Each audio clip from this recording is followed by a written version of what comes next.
ಅಂತೇಳಿ ನೆನೆಸ್ಕೊತಾ ಇದ್ದೇನೆ. ದಯವಿಟ್ಟು ಬನ್ನಿ, ಜೋರ ಚಪ್ಪಳ ತಕ್ಷಣ ಮೂಲಕ ನಾವು ಅವರಿಗೆ ವೇದಿಕೆ ಸ್ವಾಗತಿಸ್ತೀವಿ. ಓಂ ಶ್ರೀ ಗಣೇಶಾಯ ನಮಃ. ಶ್ರೀ ವಾಗ್ದೇವಿ ನಮಃ. ಶ್ರೀ ಗುರುಭ್ಯೋ ನಮಃ. ಪರಮ ಗುರುಭ್ಯೋ ನಮಃ. ಹರಿ ಓಂ. ಶುಕ್ಲಾಂಬರಧರಂ ವಿಷ್ಣುಂ ಶಶಿವರ್ಣಂ ಚತುರ್ಭುಜಂ ಪ್ರಸನ್ನವದನಂ ಧ್ಯಾಯೇತ್ ಸರ್ವವಿಘ್ನೋಪಶಾಂತಯೇ.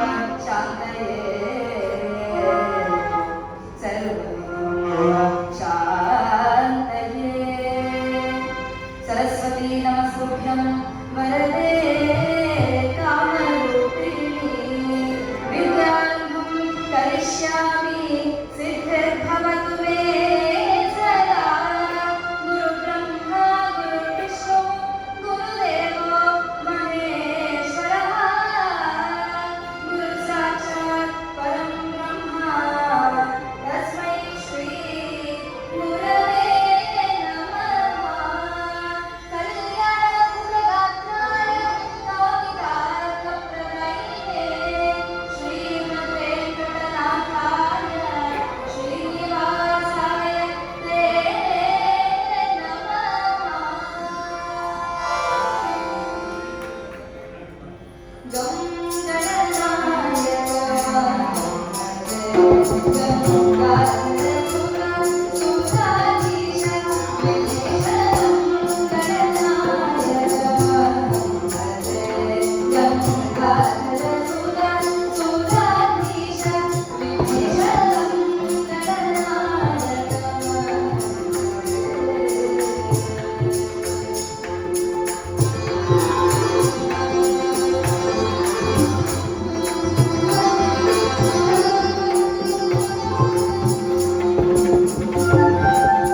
ಬಹುಶ್ರೇಷ್ಠ ಈ ನರಜನ್ಮ.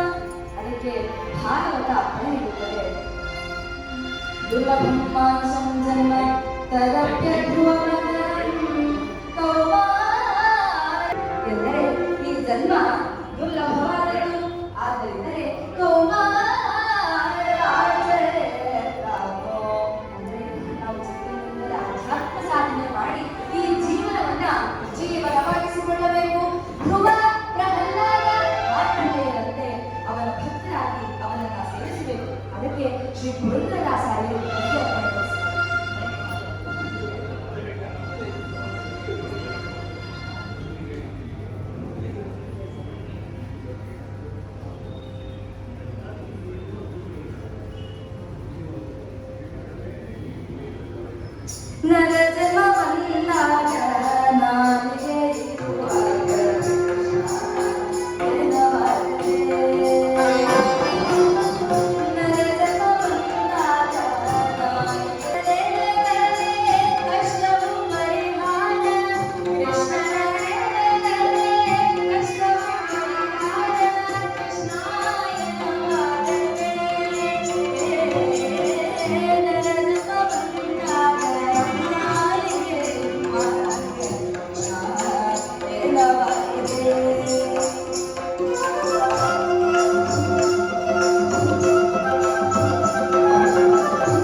ಪರಮೇಶ್ವರ ಪಾರ್ವತೀ ದೇವಿಯನ್ನು ವರಿಸಿ ಗಿರಿಜಾ ಕಲ್ಯಾಣವನ್ನು, ಅಂತೆಯೇ ಈ ಕಲಿಯುಗದಲ್ಲಿ ಶ್ರೀ ಶ್ರೀನಿವಾಸ ಸ್ವಾಮಿಯವರು ಪದ್ಮಾವತಿ ದೇವಿಯನ್ನು ವಿವಾಹವಾಗಿ ಶ್ರೀನಿವಾಸ ಕಲ್ಯಾಣವನ್ನ ಈ ಜಗತ್ತಿಗೆ ಆದರ್ಶವಾಗಿ ನೀಡಿದ್ದಾರೆ.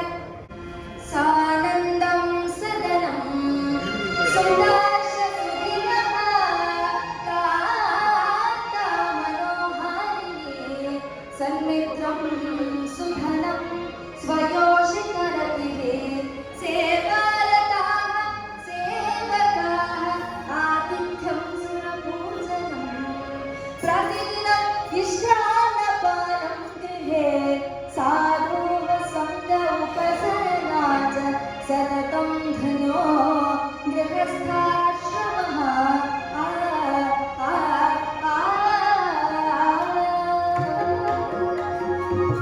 ಮನೆಯಲ್ಲಿ ಆನಂದ ಸದಾ ತುಂಬಿರಬೇಕು. ಮಕ್ಕಳು ತಾಯಿ ತಂದೆಯರ ಮಾತಿಗೆ ಗೌರವ ನೀಡಿ ಸಜ್ಜನಿಕೆಯಿಂದ ನಡೆಯಬೇಕು.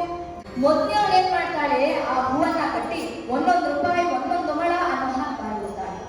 ಎರಡನೇವಳು ಆ ಹೂವನ್ನ ಕಟ್ಟಿ ತನ್ನ ತಲೆ ಮುಡ್ಕೊಂಡು ಚೆನ್ನಾಗಿ ಅಲಂಕಾರ ಮಾಡ್ಕೊತಾಳೆ. ಮೂರನೇವಳು ಅದನ್ನು ತೆಗೆದುಕೊಂಡು ಬಂದು ದೇವಸ್ಥಾನದ ಪೂಜೆಗಾಗಿ ಅರ್ಪಿಸ್ತಾಳೆ. ಇವಳ ಸಂಸ್ಕಾರ ನೋಡಿ ಅರ್ಚಕರಿಗೆ ಆಶ್ಚರ್ಯ ಆಗುತ್ತೆ. ಹಾಗೆ ಇವಳ ಮಾತಿನಂತೆಯೇ ಅವರು ಅದನ್ನ ಭಗವಂತನಿಗೆ ಅರ್ಪಿಸಿ ನಂತರ ಈ ಹುಡುಗಿ ಅದನ್ನ ಪ್ರಸಾದವಾಗಿ ಸ್ವೀಕಾರ ಮಾಡ್ತಾಳೆ.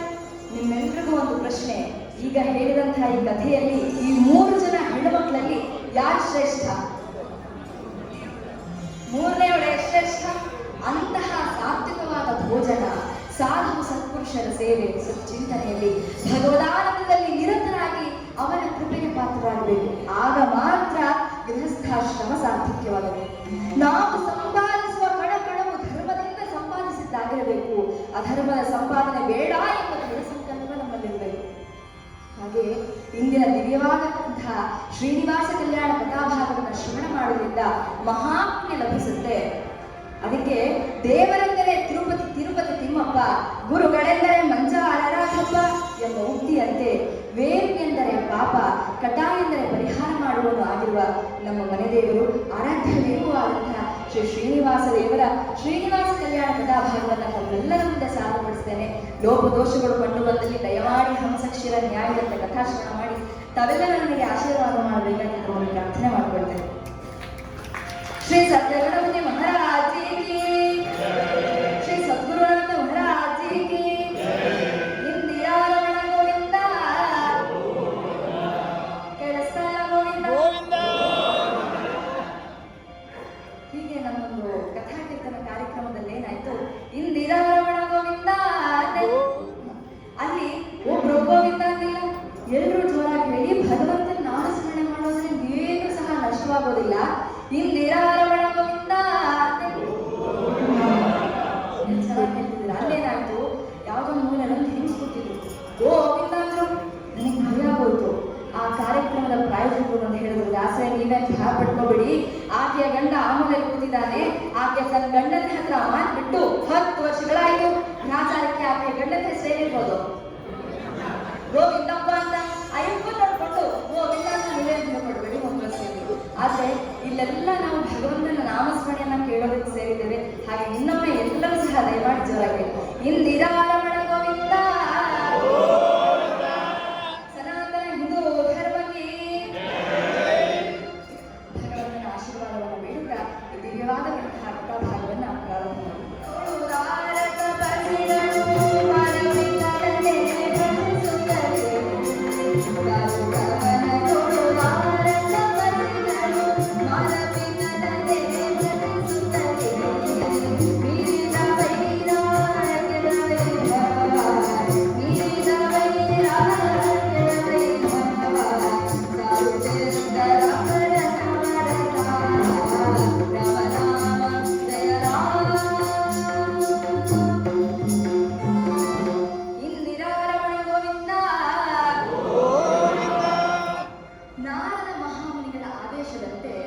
ಲೋಕೋದ್ಧಾರಕ ಯಾಗವನ್ನ ಭೃಗು ಮಹರ್ಷಿಗಳು ಪ್ರಾರಂಭ ಮಾಡ್ತಾರೆ. ಅನೇಕ ಋಷಿಮುನಿಗಳು ಉಪಸ್ಥಿತರಿದ್ದಾರೆ. ಇನ್ನೇನು ಶ್ರೀ ಮಹಾಗಣಪತಿಯ ಪ್ರಾರ್ಥನೆಯೊಂದಿಗೆ ಯಜ್ಞ ಪ್ರಾರಂಭವಾಗಬೇಕು. ಆ ಸಮಯಕ್ಕೆ ಸರಿಯಾಗಿ ನಾರದ ಮಹಾಮುನಿಗಳು ಭಗವನ್ನಾಮ ಸ್ಮರಣೆ ಮಾಡುತ್ತಾ ದಿವ್ಯ ಸ್ಥಳಕ್ಕೆ ಆಗಮಿಸಿದ್ದಾರೆ. ಏಕೆಂದರೆ ಗೋಪಾಲ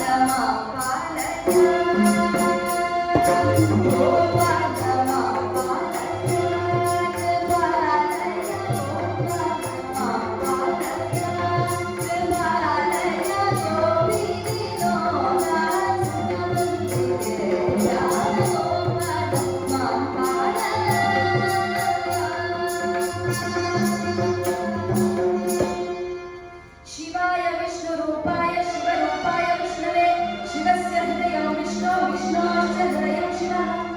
ನಾರದರು ಆಗಮಿಸಿ ಋಷಿಮುನಿಗಳಿಗೆ ಒಂದು ಪ್ರಶ್ನೆ ಹಾಕಿದ್ದಾರೆ. ಈ ಯಜ್ಞದ ಫಲವನ್ನ ತ್ರಿಮೂರ್ತಿಗಳಲ್ಲಿ ಯಾರಿಗೆ ಸಮರ್ಪಿಸುತ್ತೀರಿ ಎಂದಾಗ ಋಷಿಮುನಿಗಳ ಮಂತ್ರ ವಾದಕ್ಕೆ ತಿರುಗಿದೆ. ಶಿವಭಕ್ತರು ಶಿವಶ್ರೇಷ್ಠ ಎಂದರೆ ಹರಿಭಕ್ತರು. ಇನ್ನು ಕೆಲವರು ಬ್ರಹ್ಮದೇವರು ಸೃಷ್ಟಿಕರ್ತರು, ಹಾಗಾಗಿ ಬ್ರಹ್ಮಶ್ರೇಷ್ಠ ಅಂತಾರೆ. ಆಗ ನಾರದರು ಹೇಳ್ತಾರೆ, ಮಹಾಜ್ಞಾನಿಗಳಾದ ನಿಮ್ಮಲ್ಲಿ ಈ ವಾಗ್ವಾದ ಸಲ್ಲದು. ಒಂದು ಕೆಲಸ ಮಾಡಿ, ಸತ್ಯಲೋಕ, ಕೈಲಾಸ, ವೈಕುಂಠಕ್ಕೆ ಹೋಗಿ ತ್ರಿಮೂರ್ತಿಗಳಲ್ಲಿ ಯಾರು ಶ್ರೇಷ್ಠ ಎಂದು ತೀರ್ಮಾನಿಸಿ ಬನ್ನಿ ಎಂದಾಗ ಈ ಉಕ್ತಿ ಎಲ್ಲರಿಗೂ ಸೂಕ್ತವೆನಿಸಿದೆ. ಮಹಾಮುನಿಗಳಾದ ಭೃಗುಮಹರ್ಷಿಗಳನ್ನ ಪ್ರಾರ್ಥನೆ ಮಾಡಿದಾಗ ಹಾಗೆಯೇ ಆಗಲಿ ಎಂದು ಒಪ್ಪಿ ತ್ರಿಮೂರ್ತಿಗಳನ್ನೇ ಪರೀಕ್ಷಿಸಲು ಹೊರಟಿದ್ದಾರೆ. ಭಗವಂತನನ್ನ ಪರೀಕ್ಷಿಸುವುದು ಎಂತಹ ವಿಚಿತ್ರ. ಈ ಭೃಗುಮಹರ್ಷಿಗಳಿಗೆ ಬಾಲದಲ್ಲಿ ಒಂದು ಕಣ್ಣು ಇತ್ತು. ಅವರಿಗೆ ನಾನು ಎಂಬ ಅಹಂಕಾರ ಮಹದಾಗಿ ಬೆಳೆದಿದ್ದಾರೆ. ಅಹಂಭಾವಗತರಾಗಿ ಮೊದಲು ಸತ್ಯಲೋಕಕ್ಕೆ ಆಗಮಿಸಿದ್ದಾರೆ. ಸತ್ಯಲೋಕದಲ್ಲಿ ಸರಸ್ವತಿ ಮಾತೆ ವೀಣೆ ನುಡಿಸ್ತಾ ಇದ್ದಾರೆ. ಬ್ರಹ್ಮದೇವರು ಧನ್ಯರಾಗಿ ಕೂರುತ್ತಿದ್ದಾರೆ. ಆ ಬ್ರಹ್ಮದೇವರನ್ನ ಸ್ತೋತ್ರ ಮಾಡ್ತಾ ಇದ್ದಾರೆ ಭೃಗುಮಹರ್ಷಿಗಳು. ಹೇಗೆಂದರೆ, ಕಷ್ಟವೆಲ್ಲ ಪರಿಹರಿಸುವ, ಕಷ್ಟವೆಲ್ಲ ಪರಿಹರಿಸುವ, ಇಷ್ಟರೇ ಬರೆದು ಬಂದಿವೆ ನನ್ನ, ಇಷ್ಟರೇ ಬರೆದು ಬಂದಿವೆ ನನ್ನ ಶ್ರೀಕಾಂತ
ಆದರೆ ಬ್ರಹ್ಮದೇವರು ಇವರ ಕಡೆ ತಿರುಗಲೇ ಇಲ್ಲ. ಕೋಪ ಬಂದಿದೆ ಭೃಗುಮಹರ್ಷಿಗಳಿಗೆ. ಇವರ ಕಡೆ ತಿರುಗಿ ನೋಡಿದಂತಹ ಬ್ರಹ್ಮದೇವರನ್ನ ಕುರಿತು ಶಾಪ ನೀಡ್ತಾ ಇದ್ದಾರೆ. ಬ್ರಹ್ಮದೇವ, ಭೂಲೋಕದಲ್ಲಿ ನಿನಗೆ ಪೂಜೆ ಇಲ್ಲದಂತಾಗಲಿ ಎಂದು ಶಪಿಸಿ ಕೋಪದಿಂದ ಧಡಧಡನೆ ಹೊರಟು ಕೈಲಾಸಕ್ಕೆ ಬಂದಿದ್ದಾರೆ. ಕೈಲಾಸಕ್ಕೆ ಬಂದು ಆ ಪರಮೇಶ್ವರನನ್ನ ಭಕ್ತಿಯಿಂದ ಪ್ರಾರ್ಥನೆ ಮಾಡ್ತಾ ಇದ್ದಾರೆ ಭೃಗುಮಹರ್ಷಿಗಳು.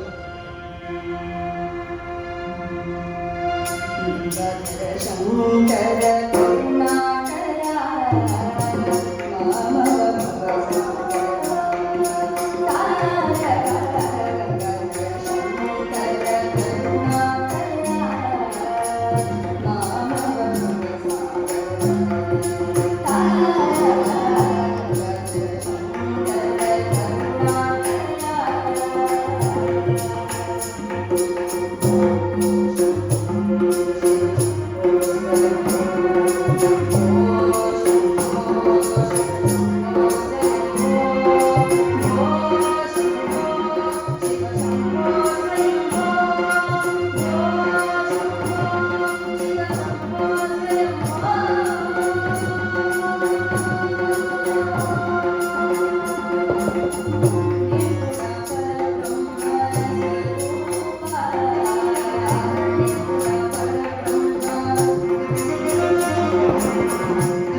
ಪ್ರಾರ್ಥನೆ ಮಾಡ್ತಾ ಇದ್ದಾರೆ ಮಹರ್ಷಿಗಳು. ಅದು ಹೇಗೆಂದರೆ ಕ್ಷಿತಿಯೊಳಗೆ ಗತಿ ಮತಿಯುವೆ ಕ್ಷಿತಿಯೊಳಗೆ ಗತಿ ಮತಿಯುವೆ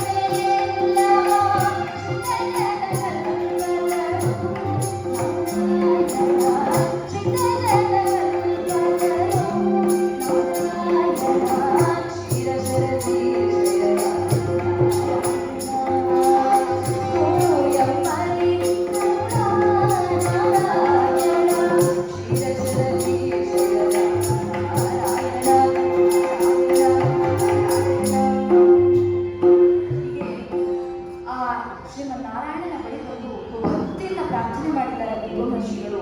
ಆದರೆ ನಾರಾಯಣನು ಸಹ ಇವರ ಕಡೆ ತಿರುಗಲೇ ಇಲ್ಲ. ಕೋಪದಲ್ಲೇ ಮಹರ್ಷಿಗಳಿಗೆ ನಾರಾಯಣ ಎಂದು ಕೂಗ್ತಾ ಇದ್ದಾರೆ. ಲಕ್ಷ್ಮೀ ದೇವಿ ಶ್ರೀಹರಿಯ ದಿವ್ಯ ಪಾದವನ್ನು ಒತ್ತುತ್ತಾ ಇದ್ದಾಳೆ.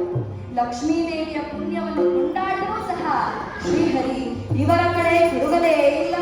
ಪುನಃ ಕೋಪದಲ್ಲೇ ಮಹರ್ಷಿಗಳಿಗೆ ಧಡ ಧಡನೆ ಧಾವಿಸಿ ಬಂದು ಶ್ರೀಹರಿಯ ವಕ್ಷಸ್ಥಳಕ್ಕೆ ತಾವು ತಮ್ಮ ಪಾದದಿಂದ ತಕ್ಷಣ ಶ್ರೀಹರಿಯ ಪಾದವನ್ನು ಹಿಡಿದು ಓದುಮರಿಗಳೇ ಯಾವಾಗ ಬಂದಿರಿ? ನಾನು ಗಮನಿಸಲಿಲ್ಲ, ವಿಷಾದವೆನಿಸುತ್ತಿದೆ ಎಂದು ಪಕ್ಕದಲ್ಲೇ ಇದ್ದ ಲಘುವಿಗೆ ಚಿನ್ನದ ಹರಿವಾಳ ತಾಯಿಲ್ಲಾಗ ಅಮ್ಮನವರು ತಂದಿದ್ದಾರೆ. ಆ ಭೃಗು ಮಹರ್ಷಿಗಳ ಪಾದವನ್ನ ಕಣ್ಣೀರಿನಿಂದ ತೊಳೆಯುತ್ತಾ ಅವರನ್ನ ಹೊಗಳ್ತಾ ಇದ್ದಾನೆ ಶ್ರೀಹರಿ. ಹೇಗೆಂದರೆ ಪರಮ ಯೋಗಿವರ್ಯನ ಪಾದವಿದು ಜನನ ಮರಣವ ದೂರ ಮಾಡುವ ಪಾದವಿದು ದಿವ್ಯ ತಪವಗೈದ ಪಾದ ಪರಮ ಮುಕ್ತಿಯ ನೀವ ಪಾದ ಎಂಬುದಾಗಿ ಆ ಭೃಗುಮಹರ್ಷಿಗಳ ಪಾದವನ್ನ ಪೀತಾಂಬರದಿಂದ ಮುಚ್ತಾ ಇದ್ದಾನೆ ಶ್ರೀಹರಿ. ಕೋಪ ಬಹಳ ಕೆಟ್ಟದ್ದು ಅಂತ ಹೇಳಿ ಶಾಸ್ತ್ರಕಾರರು ಹೇಳ್ತಾರೆ. ಮನುಷ್ಯನಿಗೆ ಯಾವತ್ತೂ ಅಹಂಕಾರ ಬರಬಾರ್ದಂತ. ಒಂದು ದಿನ ಏನಾಯ್ತು, ಇದು ಬೆಳೆಯುವುದು ಅಹಂಕಾರ ಬಂದ್ಬಿಡುತ್ತೆ. ಈ ಬೆಳೆ ಹೇಳಿತು, ನಿಮ್ಮ ಎಡಗೈತ ನಾನ್ ದೊಡ್ಡವನು. ಕಾರಣ ಕೀರ್ತನಕಾರರು ವೇದಿಕೆ ಮೇಲೆ ಬಂದ್ರೆ ನಿಮ್ಮ ಹೆಸರೇನು, ನೀವ ಕಥೆ ಮಾಡ್ತೀರ ಅಂತ ಹೇಳೋದು ನಾನೇ, ಅದಕ್ಕೆ ನಾನ್ ದೊಡ್ಡವನು ಮತ್ತು ಈ ಬೆಳೆ ಹೇಳಿತು. ಕುತ್ಕೊಳ್ಳಯ್ಯ, ನಾನು ಕಂಡಿದ್ದೀನಿ, ನಿಮ್ಮೆಲ್ಲರಿಗಿಂತ ನಾನ್ ದೊಡ್ಡವನು. ಕಾರಣ ಯಾರಾದ್ರೂ ದಾರಿ ತಪ್ಪಿಸ್ಕೊಂಡಾಗ ಹೀಗೆ ಹೋಗ್ಬೇಕ ಹೀಗೆ ಹೋಗ್ಬೇಕ ನನ್ನನ್ನೇ ಬಳಸೋದು, ಅದಕ್ಕೆ ನಾನ್ ದೊಡ್ಡವನು ಅಂತ ಈ ವೇಳೆ ನಿಂತ್ಕೊಂಡು ಕುತ್ಕೊಳ್ಳಯ್ಯ, ನಾನು ಕಂಡಿದ್ದೀನಿ, ನಿಮ್ಮೆಲ್ಲರಿಗಿಂತ ನಂದು ಹೈಟ್ ಜಾಸ್ತಿ, ಅದಕ್ಕೆ ನಾನ್ ದೊಡ್ಡವನು ಅಂತ ಈ ವೇಳೆ ನಿಂತ್ಕೊಂಡು ಕುತ್ಕೊಳ್ಳಯ್ಯ, ನಾನು ಕಂಡಿದ್ದೀನಿ, ನಿಮ್ಮೆಲ್ಲರಿಗಿಂತ ನಾನ್ ದೊಡ್ಡವನು. ಯಾಕೆ ಅಂತ ಹೇಳಿದ್ರೆ ಮಾವನ್ನ ಕೊಡೋ ಗ್ರಾಹಕಗಳು ನಾನೇ ಬಹಳ ಶ್ರೀಮಂತ, ನಾನ್ ದೊಡ್ಡವನು. ನೀವೆಲ್ಲ ಹೇಳಿದ್ರಿ, ನಾನು ಒಂದು ಹೇಳ್ತೀನಿ. ಆದ್ರೆ ಈ ಉಳಿದ 4 ಬೆಳೆಗಳು ಕೂಡ ಕಿರುಗಳಿಗೆ ಅಪಹಾಸ್ಯ ಮಾಡ್ಲಿಕ್ಕೆ ಶುರು ಮಾಡುತ್ತೆ. ಏನಂತ, ನೀನು ಅಪ್ರಯೋಜಕ, ಕಿವಿಗಳ ತೆಗೆದು ಮಾತ್ರ ಉಪಯೋಗಿಸ್ತಾರ, ನುಡಿಗಳ ತೆಗೆದು ಮಾತ್ರ ಉಪಯೋಗಿಸ್ತಾರೆ. ಆಗ ಈ ಕಿರುಗಳಿಗೆ ನಿಂತ್ಕೊಂಡು ಹೇಳ್ತಾರೆ, ಇಲ್ಲ ಇಲ್ಲ, ನಿಜವಾಗಿ ನೀವು ತಪ್ಪು ತಿಳ್ಕೊಂಡಿದ್ದೀರಾ. ಭಗವಂತನಿಗೆ ನಾವು ಕೈ ಮುಗಿಬೇಕಾದ್ರೆ ಪರಮಾತ್ಮ ಮೊದಲು ನನಗೆ ದರ್ಶನವನ್ನ ನೀಡೋದು, ಮುಗಿಯಕ್ಕಾಗತ್ತ ಹಾಗೆ ಇದರಲ್ಲಿ ಮೋಕ್ಷ ಚಿಕ್ಕದಾದ ಕೀರ್ತಿ ದೊಡ್ಡದು. ಹಾಗೆ ಮನುಷ್ಯನಿಗೆ ಯಾವತ್ತೂ ಅಹಂಕಾರ ರಹಿತನಾಗಿ ಯಾವುದೇ ಮಟ್ಟಕ್ಕೆ ಹೋದ್ರೂ ಸಹ ಭಗವಂತನ ಭಕ್ತರಾಗಿ ಜೀವನವನ್ನ ನಡೆಸಬೇಕು ಅಂತ ಹೇಳಿ ದಾಸರಾಯರು ಜ್ಞಾನಿಗಳು ಅಪ್ಪಣೆ ಕೊಡಿಸುವಾಗ ಇಲ್ಲಿ ಕಥಾಭಾಗದಲ್ಲಿ ಏನಾಗಿದೆ, ಶ್ರೀಹರಿ ಭೃಗು ಮಹರ್ಷಿಗಳ ಪಾದವನ್ನ ಒತ್ತುತ್ತಾ ಅವರ ಪಾದದಲ್ಲಿ ಇದ್ದ ಕಣ್ಣನ್ನ ಚಿವುಟಿ ಹಾಕಿದ್ದಾರೆ. ಈಗ ಭೃಗು ಮಹರ್ಷಿಗಳಿಗೆ ಜ್ಞಾನೋದಯವಾಗಿದೆ, ತಮ್ಮ ತಪ್ಪಿನಾಗಿದೆ, ಪಶ್ಚಾತ್ತಾಪವಾಗಿದೆ. ಭಕ್ತಿಯಿಂದ ಸುಧಾರಿಸುತ್ತಾರೆ ಸ್ವಾಮಿ ಶ್ರೀಹರಿ, ನಮ್ಮ ಧಾರಾಧಾರವಾಗಿ ಖಂಡಿಸುತ್ತಾರೆ. ಪರಿಹಾರ ನೀಡು ಸ್ವಾಮಿ ಅಂದಾಗ ಶ್ರೀಹರಿ ಹೇಳಿದ, ಹರಿನಾಮ ಸ್ಮರಣೆಯ ಸಾಕು, ಹೋಗಿ ಬನ್ನಿ ಎಂದು ಆಶೀರ್ವದಿಸಿ ಕಳುಹಿಸಿದ್ದಾನೆ. ಮಹರ್ಷಿಗಳು ಅಡಿಗಡಿಗೂ ಶ್ರೀಮನ್ನಾರಾಯಣನ ಧ್ಯಾನ ಮಾಡ್ತಾ ಭೂಲೋಕಕ್ಕೆ ಬಂದು ಆ ಯುಗದ ಫಲವನ್ನ ಶ್ರೀಹರಿಗೆ ಭಕ್ತಿಯಿಂದ ಸಮರ್ಪಣೆ ಮಾಡಿದ್ದಾರೆ. ಈ ವೈಕುಂಠದಲ್ಲಿ ಶ್ರೀಮನ್ನಾರಾಯಣ ಹೀಗೆ ಮಾಡಿದ್ರು ಲಕ್ಷ್ಮೀ ಅಮ್ಮನವರ ಮನಸ್ಸಿಗೆ ಒಪ್ಪಕ್ಕಾಗ್ತಾ ಇಲ್ಲ. ಬಹಳ ಕುಪಿತಗೊಂಡಿದ್ದಾಳೆ ಆ ಮಹಾಲಕ್ಷ್ಮಿ. ನಾರಾಯಣ ಹೀಗೆ ಸಮಾಧಾನ ಮಾಡ್ತಾ ಇದ್ದಾನೆ, ಪ್ರಿಯ ಸತಿ ಲಕ್ಷ್ಮೀ ಬಿಡುಕೋ ಭಗವಾನ, ಪ್ರಿಯ ಸತಿ ಲಕ್ಷ್ಮೀ ಬಿಡುಕೋ ಭಗವಾನ, ಪ್ರಿಯ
ಹೊಡೆಯುತ್ತಿದ್ದ. ಅವನ ಒತ್ತಡ ಜಾಸ್ತಿಯಾಗಿತ್ತು. ಆ ದುಷ್ಟ ರಕ್ತಸರನ್ನ ಸಂಹರಿಸಲು ಈ ತಾಯಿ ಕೊಲ್ಹಾಪುರಕ್ಕೆ ಬಂದಿದ್ದಾಳೆ. ಇಲ್ಲಿ ವೈಕುಂಠದಲ್ಲಿ ಲಕ್ಷ್ಮೀದೇವಿ ಇಲ್ಲದೆ ಶ್ರೀಹರಿಗೆ ಇರಲಾರದೆ ತಾನು ಭೂಲೋಕಕ್ಕೆ ಬಂದಿದ್ದಾನೆ. ಒಂದು ತಿಂತ್ರಿಣಿ ವೃಕ್ಷ ಅಂದ್ರೆ ಹುಣಸೆ ಮರ, ಪಕ್ಕದಲ್ಲಿ ಒಂದು ಹುತ್ತ. ಆ ಹುತ್ತದಲ್ಲಿ ಕುಳಿತ ಶ್ರೀಹರಿಗೆ ಉದರಕ್ಕೆ ಏನು ಆಹಾರ ಎಂದು ಚಿಂತಿಸಿದ ಹರ ಮತ್ತು ಬ್ರಹ್ಮ ಓಡಿ ಬಂದಿದ್ದಾರೆ. ಶಿವ ಹೇಳಿದ ಬ್ರಹ್ಮಣ್ಣ, ಅದಕ್ಕೆ ಬ್ರಹ್ಮ ಹೇಳಿದ, ಏನಪ್ಪ ಮುಕ್ಕಣ್ಣ, ನಾವಿಬ್ಬರು ಲಕ್ಷ್ಮೀದೇವಿಯ ಬಳಿ ಹೋಗಿ ಪ್ರಾರ್ಥಿಸೋಣ ಅಂತ ತಿಳಿಸಿ ಅಮ್ಮನವರ ಬಳಿ ಬಂದು ಪ್ರಾರ್ಥನೆ ಮಾಡ್ತಾ ಇದ್ದಾರೆ. ಅಮ್ಮ, ನಾವಿಬ್ಬರು ಹಸುಗಳು ಆಗ್ತೇವೆ, ನೀನು ನಮ್ಮನ್ನ ಗೋಪಿಕಾ ಸ್ತ್ರೀ ರೂಪ ತಾಳಿ ಹೋಗಿ ಚೋಳ ರಾಜನಿಗೆ ಮಾರಿಬಿಡು ಎಂದರು. ಒಪ್ಪಿದರು ಲಕ್ಷ್ಮಿ. ಬ್ರಹ್ಮ ಹಸುವಾದ, ಶಿವ ಕರುವಾದ. ಲಕ್ಷ್ಮೀದೇವಿ ಗೋಪಿಕಾ ಸ್ತ್ರೀ ರೂಪ ತಾಳಿ ಈ ಗೋವು ಮತ್ತು ಕರುವನ್ನ ಮಾಡಿಕೊಳ್ತಾ ಇದ್ದಾರೆ. ಗೋವನ್ನು ಕೊಳ್ಳಿ ಕವನೆ ಹೂವ ಕೊಳ್ಳಿ ಕುಲಪಾವನ್ಯ ಕೊಳ್ಳಿ ಕುಲಯೋಗ್ಯ ಕೊಳ್ಳಿ. ಗೋವನ್ನು ಕೊಳ್ಳಿ ಕವನೆ ಹೂವ ಕೊಳ್ಳಿ ಕುಲಪಾವನ್ಯ ಕೊಳ್ಳಿ ಕುಲಯೋಗ್ಯ ಕೊಳ್ಳಿ. ಮುತ್ತಿಗೆದು ನಮ್ಮನ್ನು ಉದ್ಧರಿಸಲೆಂದು ಬಂದ ಸೌಭಾಗ್ಯದ ಭಾಗ್ಯವ ಕೊಳ್ಳಿರಿ. ಗೋವನ್ನು ಕೊಳ್ಳಿ ಕವನೆ ಹೂವ ಕೊಳ್ಳಿ ಕುಲಪಾವನ್ಯ ಕೊಳ್ಳಿ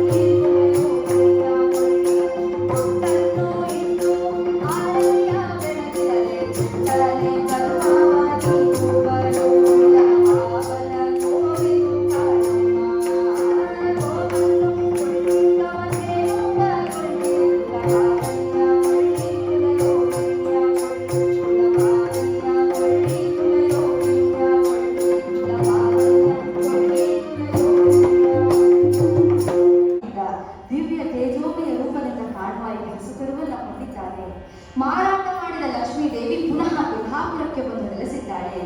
ಈ ಗೋವು ಮತ್ತು ಕರುವನ್ನ ಗೋಪಾಲಕನಿಗೆ ಒಪ್ಪಿಸಂತಹ ಚೋಳರಾಜ ಅವನನ್ನ ಕುರಿತು ಹೇಳ್ತಾನೆ, ನೋಡಯ್ಯ, ಇದು ತುಂಬಾ ವಿಶೇಷವಾದ ಗೋಮಾತೆ, ಇದನ್ನ ನೀನು ತುಂಬಾ ಜಾಗೃತನಾಗಿ ಪೋಷಿಸುವ ಅಂತ ಹೇಳಿ ಕಳುಹಿಸಿದ್ದಾಳೆ. ಇತ್ತ ಈ ಗೋಪಾಲಕ ಮಹಾರಾಜನಿಗೆ ವಂದಿಸಿ ಈ ಗೋವು ಮತ್ತು ಕರುವನ್ನ ಇನ್ನಿತರ ಗೋವುಗಳೊಂದಿಗೆ ಮೇಯಿಸಲು ಕರೆತಂದಿದ್ದಾನೆ. ಇದ್ದಕ್ಕಿದ್ದಂತೆ ಈ ಗೋಮಾತೆ ಶ್ರೀ ಹರಿವಾಸವಾಗಿರುವಂತಹ ಆ ಹುತ್ತದ ಬಳಿ ಬಂದಿದೆ. ಕ್ಷೀರಧಾರೆಯನ್ನು ಸುರಿಸ್ತಾ ಇದೆ, ಕ್ಷೀರಾಭಿಷೇಕವಾಗ್ತಾ ಇದೆ. ಶ್ರೀಹರಿ ಆನಂದದಿಂದ ಹಾಲನ್ನು ಸ್ವೀಕರಿಸ್ತಾ ಇದ್ದಾನೆ. ಇದು ಗೋಪಾಲಕನಿಗೆ ತಿಳಿಯಲು. ಅಂದಿನ ಎಲ್ಲಾ ಗೋವುಗಳ ಹಾಲನ್ನು ಕರೆಯಬೇಕಾದ್ರೆ ಈ ಗೋವು ಪಾಲನ್ನು ನೀಡಲಿಲ್ಲ. 2-3 ದಿನಗಳು ಹೀಗೆ ಕಳೆದಿವೆ. ಒಂದು ದಿನ ಮಹಾರಾಜರಾದ ಚೋಳರಾಜರು ಈ ಬಗ್ಗೆ ಪ್ರಶ್ನಿಸಿದ್ದಾರೆ. ಈ ಗೋವಿನ ಹಾಲು ಏನಾಯಿತು? ಸತ್ಯಾಂಶವನ್ನು ಹೇಳೆಂದು ಬದಲಿಸಿದ್ದಾರೆ. ಗೋಪಾಲಕನ ಮನಸ್ಸಿಗೆ ತುಂಬಾ ಸ್ವಾಮಿ, ನನಗೆ ಏನೂ ತಿಳಿಯದು. ನಾನು ಇಂದು ಪರಿಶೀಲಿಸಿ ಸತ್ಯಾಸತ್ಯತೆಯನ್ನು ಅರಿತು ತಮಗೆ ವರದಿಯೊಪ್ಪಿಸುತ್ತೇನೆ ಎಂದು ಮಹಾರಾಜರಿಗೆ ವಂದಿಸಿ ಹಿಂದಿರುಗಿದ್ದಾನೆ. ಮಾರನೇ ದಿವಸ ಎಲ್ಲಾ ಗೋವುಗಳನ್ನು ಮೇಯಿಸಲು ಕರೆತಂದರೆ ಈ ಗೋಪಾಲಕನ ದೃಷ್ಟಿ ಈ ವಿಶೇಷವಾದ ಗೋಮಾತೆಯ ಮೇಲಿದೆ. ಅಂದಿನಂತೆ ಈ ಗೋಮಾತೆ ಮೆಲ್ಲಗೆ ಒಂದೆಯಿಂದ ಸುಳಿ ಶ್ರೀ ಹರಿವಾಸವಾಗಿದ್ದಂತಹ ಆ ಹುತ್ತಗಳು ಓಡಿ ಹೋಗ್ತಾ ಇದೆ. ಇದನ್ನು ಕಂಡ ಗೋಪಾಲಕ ಕಡುಗೋಪದಿಂದ ಕೈಯಲ್ಲಿ ಕೊಡಲಿಯನ್ನು ಹಿಡಿದು ಗೋವನ್ನ ಹಿಂಬಾಲಿಸ್ತಾ ಇದ್ದಾನೆ. ನೇರವಾಗಿ ಆ ಗೋಮಾತೆ ಶ್ರೀ ಹರಿವಾಸವಾಗಿದ್ದಂತಹ ಆ ಹುತ್ತದ ಬಳಿ ಬಂದಿದೆ. ಕ್ಷೀರಧಾರೆಯನ್ನು ಸುರಿಸ್ತಾ ಇದೆ. ಇದನ್ನು ಕಂಡ ಗೋಪಾಲಕ ಕಡುಗೋಪದಿಂದ ಗೋವನ್ನ ರಕ್ಷಿಸಲು ಹುತ್ತದಲ್ಲಿರುವ ಶ್ರೀಹರಿ ತಕ್ಷಣವೇ ಗೋವಿಗೆ ಬೀಳುವ ಏಟು ಶ್ರೀಹರಿಯ ಹಣೆಗೆ ತಾಕಿದೆ. ರಕ್ತ ಸುರಿತಾರೆ. ಶ್ರೀಹರಿಯ ರಕ್ತ ಗೋವಿನ ದೇಹಕ್ಕೆಲ್ಲ ಈ ಗೋವು ಹೊರಡುತ್ತಾ ಚೋಳರಾಜನ ಅರಮನೆಯ ಬಳಿ ಬಂದಿದೆ. ನ್ಯಾಯವನ್ನು ಕೇಳಲು ಆರ್ತ ಧ್ವನಿಯಿಂದ ಕೂಗ್ತಾ ಇದೆ. ಇದನ್ನು ಕಂಡಂತಹ ಗೋಪಾಲಕ ದಿಗ್ಭ್ರಾಂತನಾಗಿ ಆ ಗೋವನ್ನ ಹಿಂಬಾಲಿಸ್ತಾ ಇದ್ದಾನೆ. ಆ ದೃಶ್ಯವನ್ನು ಕಂಡಂತಹ ರಾಜ ನೀನಾರೆಂದು ಕೇಳಿದಾಗ ವಾಸುದೇವನು ತನ್ನ ನಿಜರೂಪವನ್ನು ತೋರಿ ಆ ಚೋಳರಾಜನನ್ನ ಕುರಿತು ಶಾಪ ನೀಡ್ತಾ ಇದ್ದಾನೆ. ಚೀನರಾಘವ ಪಾಪಿ ಚಂಡಾಲ ಗೋವಧೆಯ ನೀನೊಡಚಲ್ ಬಗೆದು ನಿರಪರಾಧಿಯ ಶಿರಕ್ಕೆ ಹಾರಿಗೈದ ಕಥರಿಂ ಪೈಶಾಚ ರೂಪವ ಕೊಡುವುದೆಂದನ ಉತ್ತದರ ಪ್ರಜಾರಕ್ಷಕನಾದ ರಾಜನ ರಾಜ್ಯದಲ್ಲಿ ಪ್ರಜೆಗಳ ಅಪರಾಧಕ್ಕೆಲ್ಲ ರಾಜನೇ ಹೊಣೆ ಅಂತ ಹೇಳಿ ಪ್ರಜಾರಕ್ಷಕನಾದ ಚೋಳರಾಜನನ್ನು ಕುರಿತು ಪಿಶಾಚಿಯಾಗಿಯೂ ಶಪಿಸಿದ್ದಾನೆ. ಚೋಳರಾಜನಿಗೆ ಬಹಳ ಮನಸ್ಸಿಗೆ ನೋವಾಗಿದೆ. ಮಹಾಸ್ವಾಮಿ, ದಯಮಾಡಿ ನನ್ನ ಕೈಲ ಅಪರಾಧಕ್ಕೆ ಕ್ಷಮೆ ಇರಲಿ. ರಾಣಿ ಹಸುವಿನಲ್ಲಿ ಹಾಲು ಕಡಿಮೆ ಆಯಿತೆಂದು ಕೋಪಗೊಂಡಳು. ಆದ್ದರಿಂದ ದಯಮಾಡಿ ನನ್ನ ಈ ಘೋರ ಅಪರಾಧವನ್ನು ಮನ್ನಿಸು ಸ್ವಾಮಿ ಅಂತ ಕಿವಿಕ್ಕಿ ಹೇಳ್ತಾ ಇದ್ದಾನೆ ಚೋಳರಾಜ. ಆಗ ಶ್ರೀಹರಿ ಹೇಳ್ತಾರೆ, ಚಿಂತಿಸಬೇಡ, ಮುಂದಿನ 28ನೇ ಕಲಿಯುಗದಲ್ಲಿ ನಾನು ಪದ್ಮಾವತಿಯನ್ನು ವರಿಸ್ತೇನೆ. ಯಾವಾಗ ಪದ್ಮಾವತಿಯ ತಂದೆ ಆಕಾಶ ರಾಜ ನನಗೆ ವಜ್ರದ ಕಿರೀಟವನ್ನ ಅರ್ಪಣೆ ಮಾಡ್ತಾರೋ ಅದನ್ನ ನಾನು ಯಾವಾಗ ಪ್ರತಿ ಶುಕ್ರವಾರ ನಾನು ಧರಿಸ್ತೇನೆ. ನೀನು ಆ ಕಿರೀಟವನ್ನ ನೋಡುವಾಗ, ನಿನ್ನ ಕಣ್ಣುಗಳು ಜಲಪೂರಿತವಾದಾಗ, ನನ್ನ ದರ್ಶನವಿಗಾದಾಗ ಈ ಪೈಶಾಚ ದೂರವಾಗುತ್ತೆ ಅಂತ ಹೇಳಿ ಧರಿಸಿದ್ದಾನೆ. ಆನಂದವಾಗಿದೆ ಚೋಳರಾಜ. ಭಗವಂತನ ದಿವ್ಯ ದರ್ಶನ ಮಾಡಿದ್ರೆ ನಮಗೂ ಅಷ್ಟೇ ಯಾವುದೇ ದುಃಖ ದುಮ್ಮಾನಗಳು ದೂರವಾಗಿ ಪವಿತ್ರನಾಗ್ತೇವೆ. ಸಂತ ಸೂರದಾಸರು ಹುಟ್ಟು ಕುರುಡರು, ಆದರೆ ಶ್ರೀಕೃಷ್ಣನ ಪರಮ ಭಕ್ತರು. ಒಮ್ಮೆ ದಾರಿಯಲ್ಲಿ ನಡ್ಕೊಂಡು ಹೋಗ್ತಾ ಇರಬೇಕಾದ್ರೆ ಮುಗ್ಧರಿಸಿದ್ರು ಕೃಷ್ಣ ದಿಕ್ಕನ ಪ್ರತ್ಯಕ್ಷನಾದ ಶ್ರೀಕೃಷ್ಣ. ಅವನ ಕೃಪೆಯಿಂದ ಸೂರದಾಸನಿಗೆ ಕಣ್ಣುಗಳು ಬಂದಿವೆ. ಆ ಕಣ್ಣುಗಳಿಂದ ಆನಂದ ಭಾಷ್ಪ ಸುರಿಸ್ತಾ ಶ್ರೀಕೃಷ್ಣನ ಮೂರ್ತಿಯನ್ನು ನೋಡ್ತಾ ಕೈಮುಗಿದು ನಿಂತಿದ್ದಾರೆ. ಶ್ರೀಕೃಷ್ಣ ಕೇಳಿದ, ಸೂರದಾಸರೇ, ನಿಮ್ಮ ಭಕ್ತಿಗೆ ಮೆಚ್ಚಿ ನಾನು ಬಂದಿದ್ದೇನೆ, ಬೇಡ್ಕೊಳ್ಳಿ, ನಿಮಗೆ ಯಾವ ವರ ಬೇಕು? ಆಗ ಸೂರದಾಸ ಹೇಳ್ತಾರೆ, ಪರಮಾತ್ಮ, ಜಾಸ್ತಿ ವರಗಳನ್ನೆಲ್ಲ ನಾನು ಕೇಳ್ಕೊಳಕ್ ಹೋಗೋದಿಲ್ಲ ಸ್ವಾಮಿ, ಒಂದೇ ಒಂದು ವರ ಹಾಕೊಂಡು ಸಾಕು. ಸೂರದಾಸರೇ, ನಿಮ್ಮಂತಹ ಭಕ್ತರು ಬೇಡ್ಕೊಳ್ಳೋದು ಹೆಚ್ಚ, ನಾನು ಕೊಡೋದು ಹೆಚ್ಚ, ಬೇಡ್ಕೊಳ್ಳಿ, ನಿಮಗೆ ಏನ್ ವರ ಬೇಕು ಅಂತ ಹೇಳಿದಾಗ ಸೂರದಾಸರು, ಪರಮಾತ್ಮ ಕೃಷ್ಣ, ನನ್ನ ಭಕ್ತಿಗೆ ಮೆಚ್ಚಿ ನನಗೆ ವರವನ್ನ ಕೊಡೋದೇ ಆದರೆ ನನ್ನನ್ನ ಮೊದಲನೇ ಹುಟ್ಟು ಕುರುಡರನ್ನಾಗಿಸು ಅಂತ ಹೇಳ್ತಾರೆ. ಆಶ್ಚರ್ಯ ಆಗುತ್ತೆ ಶ್ರೀಕೃಷ್ಣನಿಗೆ. ಅಲ್ಲ ಸೂರದಾಸರೇ, ನಾನು ಆಶೀರ್ವಾದ ಮಾಡಿ ಕೊಟ್ಟಂತಹ ಈ ಕಣ್ಣುಗಳಾಗ್ತಿದ್ದೀರಾ ಅಂತ ಹೇಳಿದಾಗ ಸೂರದಾಸರು ಹೇಳ್ತಾರೆ, ಪರಮಾತ್ಮ, ನೀನು ಆಶೀರ್ವಾದ ಮಾಡಿ ಕೊಟ್ಟಂತಹ ಈ ಕಣ್ಣುಗಳಿಂದ ನಿನ್ನ ದಿವ್ಯ ಮೂರ್ತಿಯನ್ನ ನೋಡಿದ ಮೇಲೆ ಜಗತ್ತಿನಲ್ಲಿ ನನಗೆ ಇನ್ನಾವುದನ್ನು ನೋಡುವ ಅವಶ್ಯಕತೆ ಇಲ್ಲ ಸ್ವಾಮಿ. ಆದ್ದರಿಂದ ನನ್ನನ್ನ ಮೊದಲನೇ ಹುಟ್ಟು ಕುರುಡರನ್ನಾಗಿಸು ಅಂತ ಬೇಡ್ಕೊಳ್ತಾರೆ. ನೀನ್ ಲೆಕ್ಕ ಹಾಕಿ ಈಗಿನ ಕಾಲದಲ್ಲಿ ಏನಾದ್ರೂ ಪರಮಾತ್ಮ ಭಕ್ತಿಗೆ ಮೆಚ್ಚಿ ಬೇಡ್ಕೊಳ್ಳಪ್ಪ, ನಿನಗೆ ಯಾವ ವರ ಬೇಕು ಅಂದ್ರೆ ಏನೇ ವರ ಬೇಡ್ಕೊಳ್ಬೋದು. ಆ ಸೈಟ್ ಬೇಕು, ಈ ಜಮೀನ್ ಬೇಕು, ಚಿನ್ನ ಬೇಕು, ಬೆಳ್ಳಿ ಬೇಕು, ಈಗ ಬೇಡ್ಕೊಳ್ಳೋದೇ ಜಾಸ್ತಿ. ಇಬ್ರು ಸ್ನೇಹಿತರು ಭಗವಂತನ ದರ್ಶನ ಮಾಡಿ ಏನೋ ಒಂದು ವರ ಪಡಿಬೇಕು ಅಂತ ಹೇಳಿ ಭಗವಂತನನ್ನ ಕುರಿತು ಪ್ರಾರ್ಥನೆ ಮಾಡ್ಕೊಳ್ತಾ ಕೂತಿರ್ತಾರೆ. ಒಬ್ಬ ಸ್ನೇಹಿತ ಭಗವಂತನ ಕುರಿತು ತಪಸ್ ಮಾಡ್ತಾ ಈ ಕಡೆ ಕೂತಿದ್ರೆ, ಇನ್ನೊಬ್ಬ ಸ್ನೇಹಿತ ಈ ಕಡೆ ಕುಳಿತಿದ್ದಾನೆ ತಪಸ್ ಮಾಡ್ತಾ. ಭಗವಂತನ ಆಶೀರ್ವಾದ ಇಬ್ಬರ ಮೇಲೂ ಆಗಿದೆ. ಮೊದಲನೇ ಸ್ನೇಹಿತನ ಹತ್ರ ಬಂದು ಪರಮಾತ್ಮ ಪ್ರತ್ಯಕ್ಷನಾಗ್ತಾನೆ. ಮಗು ಕಣ್ಣನ್ನು ತೆರೆ, ಬೇಡಿಕೋ, ನನಗೆ ಯಾವ ವರ ಬೇಕು ಅಂತ ಹೇಳಿದಾಗ ಆ ಭಕ್ತನಿಗೆ ಆನಂದವಾಗುತ್ತೆ. ಪರಮಾತ್ಮ, ನಿನ್ನ ಅನುಗ್ರಹಕ್ಕೆ ನಾನು ಶರಣಾದೆ ಸ್ವಾಮಿ, ನಾನು ವರ ಕೇಳ್ಕೊತೀನಿ, ಆದ್ರೆ ವರ ಕೇಳ್ಕೊಳ್ಳೋದಕ್ಕಿಂತ ಮುಂಚೆ ನಿನ್ನಲ್ಲಿ ನನ್ನದೊಂದು ಪ್ರಶ್ನೆ. ಏನಪ್ಪ ಅಂತ. ಸ್ವಾಮಿ ನೋಡು, ನಂತರನೇ ನನ್ನ ಸ್ನೇಹಿತ ನಿನ್ನನ್ನ ದರ್ಶನ ಮಾಡಿ ನಿನ್ನ ಹತ್ರ ವರ ಪಡಿಬೇಕು ಅಂತ ಹೇಳಿ ಅಲ್ಲಿ ಕೂತಿದ್ದಾನೆ, ಅವನ ಹತ್ರ ನೀನು ಹೋಗ್ಬಂದ್ಯಾ? ಪರಮಾತ್ಮ ಹೇಳ್ದ, ಇಲ್ಲಪ್ಪ, ಇನ್ನು ಹೋಗಿಲ್ಲ, ಮೊದಲು ನಿನ್ನ ಭಕ್ತಿಗೆ ಮೆಚ್ಚಿ ನಿನ್ಗೆ ವರ ಕೊಡೋಣ ಅಂತ ಹೇಳಿ ಬಂದೆ ಅಂತಂದಾಗ ಪರಮಾತ್ಮ, ಹೌದಾ, ಹಾಗಾದ್ರೆ ನಾನು ಏನ್ ವರ ಕೇಳ್ತೀನಿ, ನನ್ನ ಭಕ್ತಿಗೆ ಮೆಚ್ಚಿ ವರವನ್ನ ಕೊಡೋದಾದ್ರೆ ನೀನು ನನ್ನ ಸ್ನೇಹಿತನಿಗೆ ಏನ್ ಕೊಡ್ತೀಯಲ್ಲ ಅದಕ್ಕಿಂತ 2 ಪಟ್ಟು ಜಾಸ್ತಿ ನನಗೆ ಬೇಕು ಅಂತ ಹೇಳಿ ವರ ಮಾಡ್ಕೊಳ್ತಾನೆ. ಭಗವಂತ ಸತಾಸ್ತು ಅಂತ ಹೇಳಿ ಅರ್ಥಾಗಿ ಇನ್ನೊಬ್ಬ ಸ್ನೇಹಿತನ ಹತ್ರ ಬರ್ತಾರೆ. ಮಗು ಕಣ್ಣನ್ನು ತೆರೆ, ಬೇಡಿಕೋ, ನನಗೆ ಯಾವ ವರ ಬೇಕು ಎಂದಾಗ ಇವನಿಗೆ ಆನಂದ ಬಂದಂತಹ ಭಗವಂತನನ್ನ ಕುರಿತು ನಮಸ್ಕಾರ ಮಾಡಿ, ಪರಮಾತ್ಮ, ವರ ಬೇಡ್ಕೊತೀನಿ, ಅದಕ್ಕಿಂತ ಮುಂಚೆ ಒಂದು ಪ್ರಶ್ನೆ. ಏನು? ನೋಡಪ್ಪ, ನನ್ನ ಸ್ನೇಹಿತ ಅಲ್ಲಿ ಕೂತಿದ್ದಾನಲ್ಲ, ಅವ್ನು ನಿನ್ನ ಕುರಿತೇ ತಪಸ್ ಮಾಡ್ತಾ ಕುಳಿತಿದ್ದಾನೆ, ಏನಾದ್ರೂ ವರ ಪಡಿಬೇಕು ಅಂತ. ನೀನು ಅವನ ಹತ್ರ ಹೋಗ್ ಬಂದ್ಯಾ? ಹೌದಪ್ಪ, ಈಗಷ್ಟೇ ಹೋಗ್ ಬಂದೆ. ಏನ್ ವರ ಕೇಳ? ನಾನು ನಿನಗೇನ್ ಕೊಡ್ತೀನೋ ಅದಕ್ಕಿಂತ 2 ಪಟ್ಟು ಜಾಸ್ತಿ ಅವನಿಗೆ ಬೇಕಂತೆ, ಬೇಡ್ಕೊ, ನಿನಗೆ ಯಾವ ವರ ಬೇಕು ಅಂದಾಗ ಈ ಸ್ನೇಹಿತ ಯೋಚನೆ ಮಾಡ್ತಾರೆ. ಒಂದು 5 ನಿಮಿಷ ಯೋಚನೆ ಮಾಡಿ, ಪರಮಾತ್ಮ ವಾಸುದೇವ, ನೀನು ನನ್ನ ಭಕ್ತಿಗೆ ಮೆಚ್ಚಿ ವರವನ್ನ ಕೊಡೋದಾದ್ರೆ ನನಗೆ 1 ಕಣ್ಣು, 1 ಕೈ, 1 ಕಾಲು ಹೋಗುವಂತ ವರ ಕೊಡು. ಯಾಕೆ ಹೇಳಿ? ಅವನ ಸ್ನೇಹಿತ ಏನ್ ಕೇಳಿದ, ಇವನ್ಗೆ ಏನ್ ಕೊಡ್ತಾನೋ ಭಗವಂತ ಅದಕ್ಕಿಂತ 2 ಪಟ್ಟು ಜಾಸ್ತಿ ಕೇಳಿದ ಅಂತ ಹೇಳಿದ್ರೆ ಇವನ್ ಲೆಕ್ಕಾಚಾರ, ನನಗೆ 1 ಕಣ್ಣು, 1 ಕೈ, 1 ಕಾಲು ಹೋದ್ರೆ ಅವನಿಗೆ 2 ಕಣ್ಣು, 2 ಕೈ, 2 ಕಾಲು ಹೋಗುತ್ತೆ ಅಂತ ಹೌದ. ಹೀಗೆ ಇಂತಹ ಅಸೂಯೆಯ ಒಂದು ಭಕ್ತಿ ಬೇಡ, ನಿಶ್ಚಲವಾದಂತಹ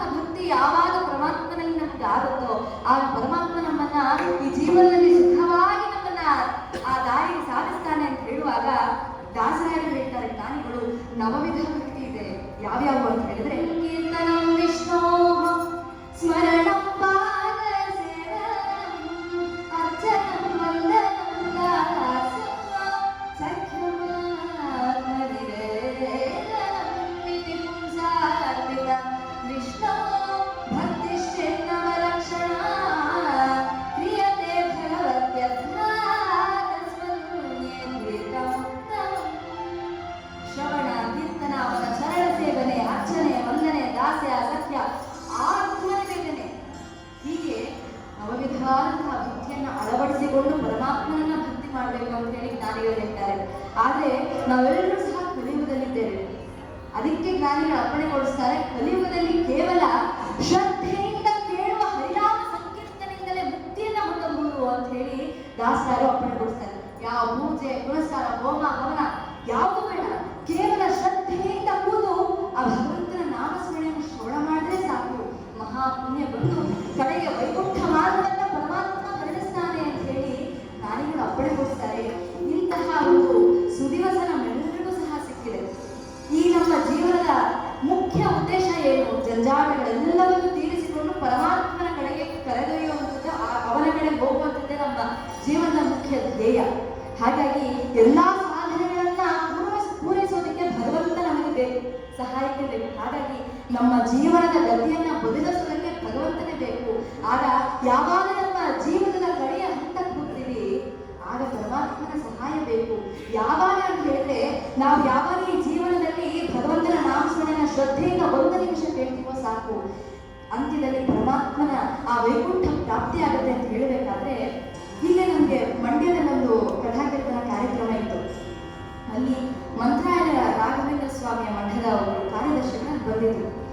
ಹರಿಕಥೆ ಆಗ್ತಾ ಇತ್ತು. ಅದಾದ ನಂತರ ಅವ್ರದ್ದು ಭಾಷಣ ಇತ್ತು. ಅವ್ರು ಹೇಳಿದ್ರು, ಪರಮಾತ್ಮನ ಸಾಯುವಾಗ ಯಮದೂತರು ಬಂದು ನೀನು ಭೂಲೋಕದಲ್ಲಿ ಇರ್ಬೇಕಾದ್ರೆ ಏನು ಒಳ್ಳೆ ಕಾರ್ಯ ಮಾಡಿದ್ಯಾ ಅಂತ ಕೇಳಿದ್ರೆ, ನಾನು ಹೇಳೋದಿಷ್ಟೇನೆ, ನನ್ನ ಜೀವಿತಾವಧಿಯಲ್ಲಿ 1.5 ಗಂಟೆ ಕಾಲ ನಾನು ಹರಿನಾಮ ಸಂಕೀರ್ತನೆಯನ್ನ ಕೇಳಿದ್ದೀನಿ ಅಂತ ಹೇಳಿದ್ರೆ ಸಾಕು, ನನಗೆ ವೈಕುಂಠ ಸಿಗುತ್ತೆ ಅಂತ ಹೇಳಿದ್ರು. ಇದಕ್ಕಿಂತ ಪುಣ್ಯ ಬೇಕಿದೆ. ಹಾಗಾಗಿ ಭಗವಂತನ ನಾಮಸ್ಮರಣೆಯನ್ನು ಕೇಳೋದಕ್ಕೆ ಅಥವಾ ಹೇಳೋದಕ್ಕೆ ಅಷ್ಟು ಸುಲಭ ಅಲ್ಲ. ಕಲಿಯುಗದಲ್ಲಿ ಹೇಳಿದಷ್ಟು ಸುಲಭ ಅಲ್ಲ. ಈ ದಿವಸ ಭಗವಂತ ನಮ್ಮೆಲ್ಲರಿಗೂ ಅಂತಹ ಸದಾವಕಾಶ ಕೊಟ್ಟಿದ್ದಾನೆ ಅಂತ ಹೇಳಿದ್ರೆ ಯಾವುದೋ ಒಂದು ಸುಕೃತ ಇದು ಅಂತ ಹೇಳ್ತಾ, ಇಲ್ಲಿ ಕಥಾಭಾಗದಲ್ಲಿ ಏನಾಗಿದೆ ಅಂತ ಹೇಳಿದ್ರೆ, ಈ ಚೋಳದಾಸನಿಗೆ ಆನಂದವಾಗಿದೆ, ಭಗವಂತನ ದಿವ್ಯ ದರ್ಶನ ಮಾಡಿದ್ದಾನೆ.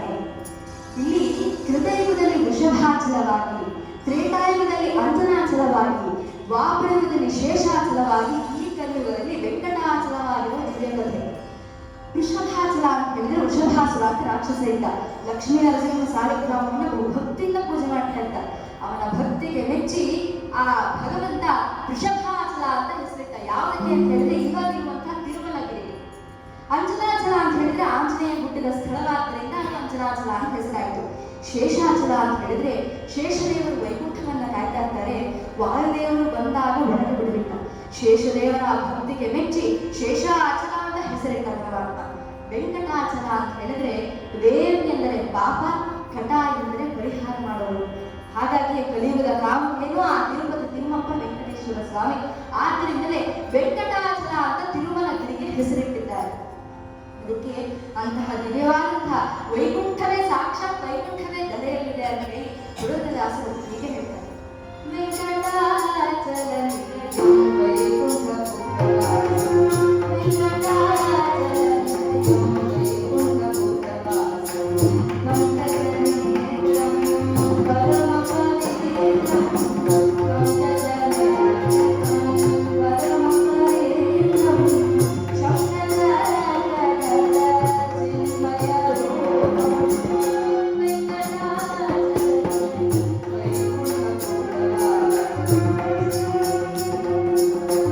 ಮಂಗಲ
ಉಂಟೆ.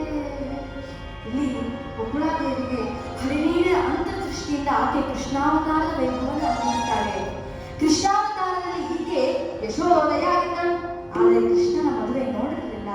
ಆನಂದದಿಂದ ಈತನಿಗೆ ಶ್ರೀನಿವಾಸ ಎಂದು ನಾಮಕರಣ ಮಾಡಿದ್ದಾಳೆ.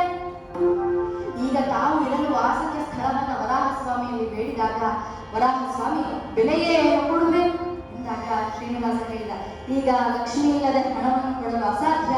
ಆದ್ದರಿಂದ ನನ್ನ ದರ್ಶನಕ್ಕೆ ಬಂದವರು ಮೊದಲು ನಿನ್ನ ದರ್ಶನ ಮಾಡಲಿ, ನಂತರ ನನ್ನ ದರ್ಶನ ಮಾಡಲಿ. ಇದೇ ನಾನು ನಿನಗೆ ನೀಡುವ ಬೆಲೆಯನ್ನು ಒಪ್ಪಿಸಿ 100 ಚದರಡಿ ಭೂಮಿದಾನವನ್ನ ಪಡೆದಿದ್ದಾರೆ. ಅದಕ್ಕಾಗಿ ಈಗಲೂ ಕೂಡ ತಿರುಪತಿಗೆ ಹೋದ್ರೆ ಮೊದಲು ವರಾಹಸ್ವಾಮಿ ದರ್ಶನವನ್ನ ಮಾಡಿ ನಂತರ ತಿಮ್ಮಪ್ಪನ ದರ್ಶನ ಮಾಡುವಂಥದ್ದು ಒಂದು ಪ್ರತೀತಿ. ಇಲ್ಲಿ 100 ಚದರಡಿ ಭೂಮಿದಾನವನ್ನು ಪಡೆದು ತಾಯಿ ಮಗ ಈರುವರು ಸಹ ಆನಂದದಿಂದ ಜೀವನವನ್ನ ಕಳೀತಾ ಇದ್ದಾರೆ.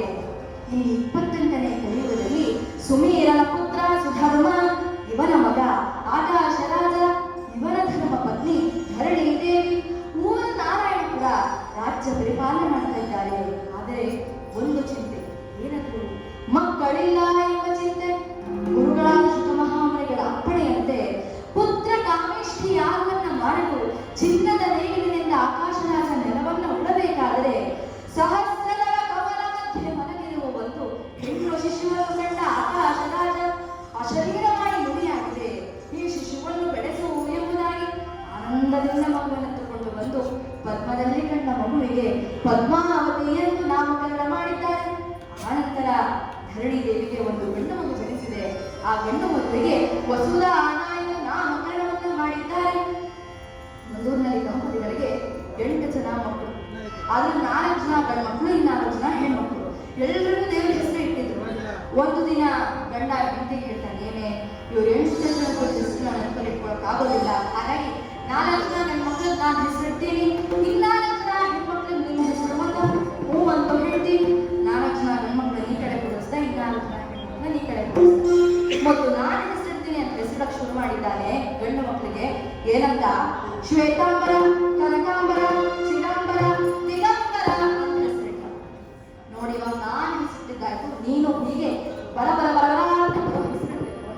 ಪಾಪ ಈಕೆ ಗೊತ್ತಾಗಲಿಲ್ಲ ಯಾವುದು ಬರ ಬರ ಬರ ಹೆಸರು ಅಂತ. ಸ್ವಲ್ಪ ಹೊತ್ತು ಯೋಚನೆ ಮಾಡಿ ಆ ಹೆಣ್ಣು ಮಕ್ಕಳಿಗೆ ಹೆಸರಿಡಕ್ಕೆ ಶುರು ಮಾಡಿದ್ದಾಳೆ. ಏನಂತ? ಸೆಪ್ಟೆಂಬರ್, ಅಕ್ಟೋಬರ್, ನವೆಂಬರ್, ಡಿಸೆಂಬರ್ ಅಂತ ಹೆಸರು. ನಿಜವಾಗಿಯೂ ಇಂತಿಂತ ಹೆಸರನ್ನ ಇಟ್ಟು ಭಗವಂತನ ನಾಮಸ್ಮರಣೆ, ಭಗವಂತನ ಹೆಸರನ್ನ ಇಟ್ಟರು ಕೂಡ ಇಂತಿಂತ ಹೆಸರನ್ನ ಇಟ್ಟು ಬದಲಾಯಿಸುವಂತಹ ಕಾಲ ಇವಾಗ ಬಂದಿದೆ. ಯಾರು ಭಗವಂತನ ಹೆಸರನ್ನ ಮನಸ್ಸಿಗೆ ಬಿಡೋದು ಅಂತ ಹೇಳಿ ಅವರನ್ನ ಕೂಗೋ ನೆಪದಲ್ಲಾದರೂ ಕರೆಯೋ ನೆಪದಲ್ಲಾದರೂ ಭಗವಂತನ ನಾಮಸ್ಮರಣೆ ಮಾಡ್ತೀವಿ ಅಂತ ಹೇಳಿ ಆ ಒಂದು ನಿಟ್ಟಿನಲ್ಲಿ ಮನುಷ್ಯರಿಗೆ ಭಗವಂತನ ಹೆಸರಿಡ್ತಾರೆ. ಆದ್ರೆ ಇಂಥ ಹೆಸರನ್ನಿಟ್ಟರೆ ಏನು ಪ್ರಯೋಜನ ಬರುತ್ತೆ? ಇಲ್ಲಿ ನೋಡಿ, ಕಥಾಭಾಗದಲ್ಲಿ ಪದ್ಮದಲ್ಲಿ ಕಂಡ ಮಗುವಿಗೆ ಪದ್ಮಾವತಿ ಅಂತ ನಾಮಕರಣ ಮಾಡಿದ್ದಾರೆ. ಪದ್ಮಾವತಿ ಬೆಳೆದು ದೊಡ್ಡವಳಾಗಿದ್ದಾಳೆ, ಮದುವೆಯ ವಯಸ್ಸಿಗೆ ಬಂದಿದ್ದಾಳೆ. ಆಗ ಒಮ್ಮೆ ನಾರದ ಮಹಾಮುನಿಗಳು ಪದ್ಮಾವತಿಯ ಬಳಿಗೆ ಬಂದು ಹೀಗೆ ಹೇಳ್ತಾ ಇದ್ದಾರೆ, ಈ 7 ವರ್ಷ ತುಂಬಿದ ಸಿರಿ ಪದ್ಮಾವತಿ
ಆನಂದವಾಗಿದೆ ಆಕೆ.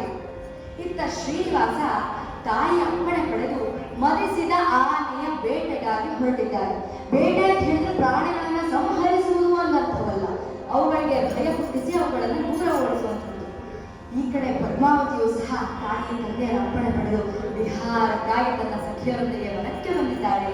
ಆ ವನದ ಪ್ರಕೃತಿ ಸೌಂದರ್ಯ ಮೊದಲು ಹಿಡಿದೆ. ಇತ್ತ ಶ್ರೀನಿವಾಸನಿಗೆ ಒಂದು ಮದಸ್ಥ ಆನೆ ಶರಣಾಗಿದೆ.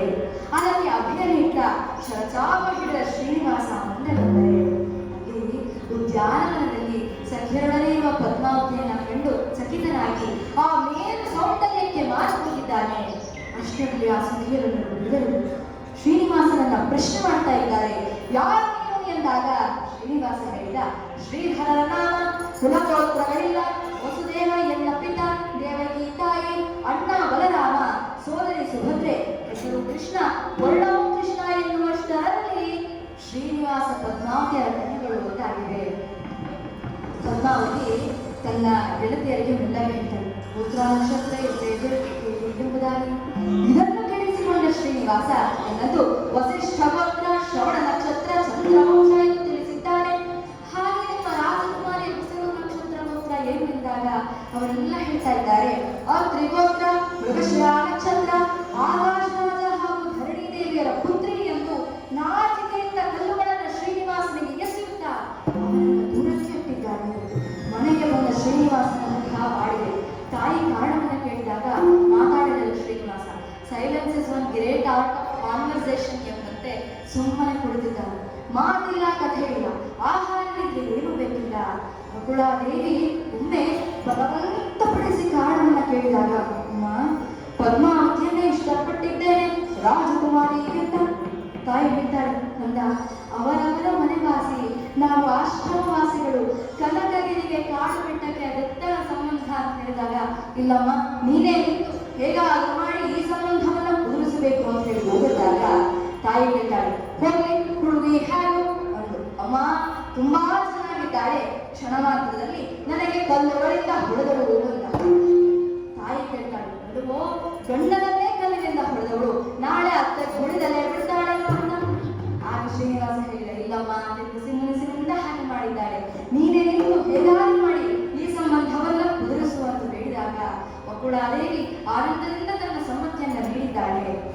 ಇತ್ತ ಶ್ರೀನಿವಾಸ ಕೊರಗಂಜಿಯ ವೇಷ ಧರಿಸಿ, ಹಣೆಗೆ ದೊಡ್ಡ ಪಟ್ಟಿಟ್ಟು, ವಿಧ ವಿಧ ಮಾಲೆ ಧರಿಸಿ, ಹೊಟ್ಟೆಗಿಲ್ಲ ಬಟ್ಟೆಗಿಲ್ಲ ಎಂದು ಹರಕು ಸೀರೆ ಹರಕು ಕುಪ್ಪಸವನ್ನ ಧರಿಸಿ, ಬ್ರಹ್ಮದೇವರನ್ನ ಜೋಡಿಗೆಯಲ್ಲಿರಿಸಿಕೊಂಡು ಕರದಲ್ಲಿ ಬಂದ ದಂಡವನ್ನ ಹಿಡಿದು ಮಂಗಳ ರೂಪಿಯಾಗಿ ನಾರಾಯಣಪುರಕ್ಕೆ ಆಗಮಿಸಿದ್ದಾಳೆ. ಇದನ್ನು ನೋಡಿದ್ರೆ ಪದ್ಮಾವತಿ ಸ್ಥಿತಿಯೂ ಹಾಗೆಯಾಗಿದೆ. ಊಟ ನಿದ್ರೆ ತಿಂಡಿ ಯಾವುದು ಬೇಡ, ಮಕ್ಕಳು ಬಡಿಯಾಳಂತೆ ಕುಳಿತಿದ್ದಾಳೆ. ರಾಜರಾಣಿಯರಿಗೆ ಗಾಬರಿಯಾಗಿದೆ. ಯಂತ್ರ ವೈದ್ಯರು, ಮಂತ್ರ ವೈದ್ಯರು, ತಂತ್ರ ವೈದ್ಯರು, ಭೂತ ವೈದ್ಯರು, ರಾಜ ವೈದ್ಯರು, ಹೀಗೆ ಎಲ್ಲರೂ ಒಂದು ಪರೀಕ್ಷೆ ಮಾಡಿದರು. ಏನು ಕಾಯಿಲೆಗಳು ಯಾಕೆ ಗೊತ್ತಿರಲಿಲ್ಲ. ಆ ಭವರೋಗ ವೈದ್ಯನ ಆಟದ ಮುಂದೆ ಭೂಲೋಕದ ನರವೈದ್ಯರು ಇನ್ನೇನು ತಾನು ಮಾಡಿದ್ದಾರೆ. ಇತ್ತ ಕೊರವಂಜಿಯ ವೇಷ ಧರಿಸಿ ಶ್ರೀನಿವಾಸನಿಗೆ ಬಂದಿದ್ದಾನೆ. ಈ ಕಣಿಯಮ್ಮನನ್ನು ನೋಡಿದಂತಹ ಧರ್ಮದೇವಿ, ಅಮ್ಮ ಧರ್ಮದೇವಿ, ಕಣಿಯಮ್ಮ ಒಳಗೆ ಬಾ ಎಂದು ಕರೆತಂದು ಕುಳ್ಳಿರಿಸಿದ್ದಾಳೆ.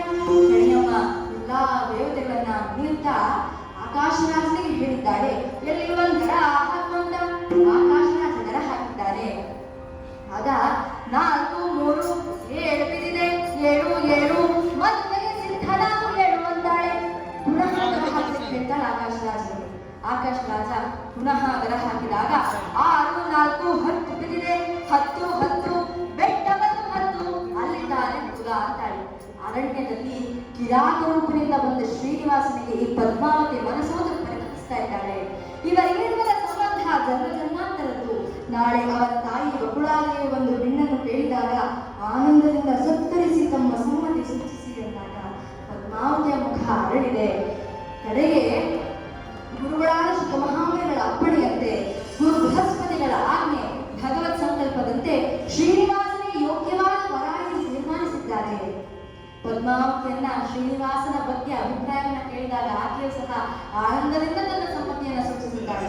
ಕಡೆಗೆ ಈ ಪದ್ಮಾವತಿಯನ್ನ ವೆಂಕಟಾಚಲಾಧೀಶರಾದ ಶ್ರೀನಿವಾಸನಿಗಿಂತೇ ಮದುವೆ ಮಾಡಿಕೊಡುವೆ ಎಂಬ ಪ್ರಮಾಣವನ್ನ ಧರಣಿ ದೇವಿಯಿಂದ ಕೊರವಂಜಿ ಪಡೆದು ಒಂದ ಕೆಲಸ ಸುಲಭದಿಂದ ನೆರವೇರಿದಳು. ಅದರಿಂದ ತೆರಳಿದ್ದಾಳೆ. ಈ ರಾಜ ಮುಂದೆ ವೀರರು ಸಹ ಆನಂದದಿಂದ ಇದ್ದಾಳೆ. ಮಾರನೆಯ ದಿವಸ ಬಕುಳಾದೇವಿ ಬಂದು ಹೆಣ್ಣನ್ನು ಕೇಳಿದಾಗ ಆನಂದದಿಂದ ಸತ್ಕರಿಸಿ ತಮ್ಮ ಸಮ್ಮತಿಯನ್ನು ಸೂಚಿಸಿದ್ದಾರೆ. ವೈಭವೋಪೇತವಾಗಿ ಆ ಮದುವೆಯ ಕಾರ್ಯಕ್ರಮಗಳು ಪ್ರಾರಂಭವಾಗಿದೆ. ಆಗಿದೆ. ಶ್ರೀನಿವಾಸ ಹಾಗೂ ಪದ್ಮಾವತಿ ದೇವಿಯರ ಆ ವಿವಾಹ ಲಗ್ನ ಪತ್ರಿಕೆಯನ್ನ ಬರೆಸಿದ್ದಾನೆ ಆಕಾಶ ರಾಜ. ಅದು ಹೇಗೆಂದರೆ, ಮಹೋತ್ಸವ ಆಹ್ವಾನ ಪತ್ರಿಕಾ ಸ್ವಸ್ತಿ ಶ್ರೀ ವಿಜಯಾಭ್ಯುದಯ ಶುಭ ಶತವರ್ಷಗಳು ಕಲಿಯುಗದಲ್ಲಿ ಸಲ್ಲುವ ವಿಳಂಬೆ ಶುಭನಾಮ ಸಂವತ್ಸರ ವೈಶಾಖ ಮಾಸ ಶುಕ್ಲ ದಶಮಿಯ ಶುಕ್ರವಾರದಂದು ಅಮೃತ ಶುಭ ಲಗ್ನದಲ್ಲಿ ದೇವಕಿ ವಸುದೇವರ ಪುತ್ರ ಬಕುಳಾದೇವಿಯ ಪಾಲಿತ ಪುತ್ರನಾದ ವಸಿಷ್ಠ ಗೋತ್ರೋತ್ಪನ್ನ ಶ್ರವಣ ನಕ್ಷತ್ರ ಮಕರ ರಾಶಿಯಲ್ಲಿ ಚಲಿಸಿರುವ ಅಪ್ರತಿಮ ಗುಣನಿಧಿ ಚಿರಂಜೀವಿ ರಾಜಶ್ರೀ ಶ್ರೀನಿವಾಸ ಎಂಬ ವರನೊಡನೆ ಆಕಾಶರಾಜ ಹಾಗೂ ಧರಣಿ ದೇವಿಯರ ಪುತ್ರಿ ಅತ್ರಿ ಗೋತ್ರ ಮೃಗಶಿರಾ ನಕ್ಷತ್ರ ವೃಷಭ ರಾಶಿಯಲ್ಲಿ ಜನಿಸಿರುವ ಲೋಕೋತ್ತರ ಸೌಂದರ್ಯ ನಿಧಿಯಾದ ಚಿರಂಜೀವಿ ಸೌಭಾಗ್ಯವತಿ ಹರಿದ್ರಾ ಕುಂಕುಮ ಶೋಭಿತಳಾದ ಪದ್ಮಾವತಿ ಎಂಬ ವಧುವಿನ ಪಾಣಿಗ್ರಹಣ ಮಹೋತ್ಸವವನ್ನು ಗುರುಸಮ್ಮುಖದಲ್ಲಿ ಭೂಲೋಕದ ನಾರಾಯಣಪುರದ ವಿಶ್ವಕರ್ಮ ನಿರ್ಮಿತ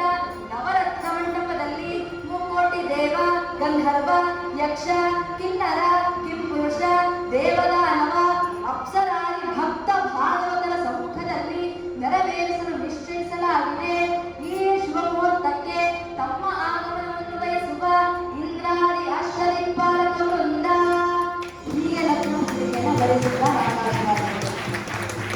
ಲಗ್ನ ಪತ್ರಿಕೆಯನ್ನು ಹಂಚಲು ಗರುಡ ವಾಯು ಸೂರ್ಯ ದೇವರನ್ನು ಕಳುಹಿಸಿದ್ದಾರೆ. ಇತ್ತ ಶ್ರೀನಿವಾಸನಿಗೆ ಮದುವೆಗೆ ಹಣಕ್ಕೆ ಏನು ಮಾಡುವುದು ಎಂಬ ಚಿಂತೆ, ಲಕ್ಷ್ಮಿ ಇಲ್ಲದ ಚಿಂತೆ. ಆಗ ಕುಬೇರ ಓಡೋಡಿ ಬಂದು 14 ಲಕ್ಷ ಸುವರ್ಣರಾಮಟಂಕಿ ಬರಹಗಳನ್ನ ಸಾಲವಾಗಿ ನೀಡಿದ್ದಾನೆ. ಬಡ್ಡಿ 100ಕ್ಕೆ 1 ರೂಪಾಯಿ. ಸಾಲ ಪತ್ರಕ್ಕೆ ಸಾಕ್ಷಿಯಾಗಿ ಬ್ರಹ್ಮ ಶಿವ ಅಶೋಕ ವೃಕ್ಷ ಸಹಿ ಮಾಡಿದ್ದಾರೆ. ಶ್ರೀನಿವಾಸನನ್ನ ಸಹಿ ಮಾಡು ಅಂತ ಕೇಳಿದಾಗ ತನ್ನ ಸಹಿಯಾದ 1 ಕೆಂಪು 2 ಬಿಳಿ 3 ನಾಮವನ್ನ ಬರೆದಿದ್ದಾರೆ. ಈ ನಾಮವನ್ನ ಧರಿಸಿ ನಾನು ಬೆಟ್ಟದ ಮೇಲೆ ನಿಂತ್ರೆ ಭಕ್ತರು ಕ್ಷಣ ಕ್ಷಣ ಕ್ಷಣ ಅಂತ ಹಣವನ್ನು ತಂದು ಹುಂಡಿಗೆ ಹಾಕ್ತಾರೆ.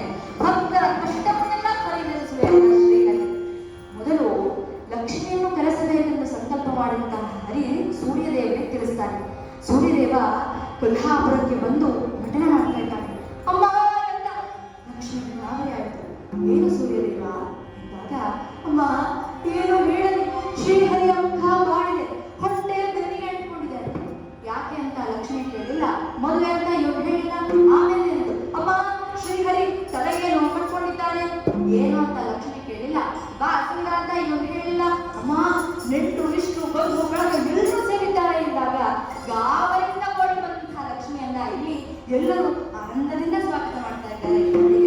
ಸಮುದ್ರ ರಾಜಕನ್ಯಾಂ ಶ್ರೀರಂಗಧಾಮೇಶ್ವರಿ ದಾಸೀಭೂತ ಸಂಸ್ಥೆಯವೈತಾಂ ಲೋಕೈಕ ದೀಪಾಂಕುರಂ ಶ್ರೀಮನ್ಮಂಡಕಟಾಕ್ಷ ಬ್ರಹ್ಮೇಂದ್ರ ಗಂಗಾಧರ ತ್ರೈಲೋಕ್ಯ ಕುಟುಂಬಿನೀಂ ಸರಸಿಜಾ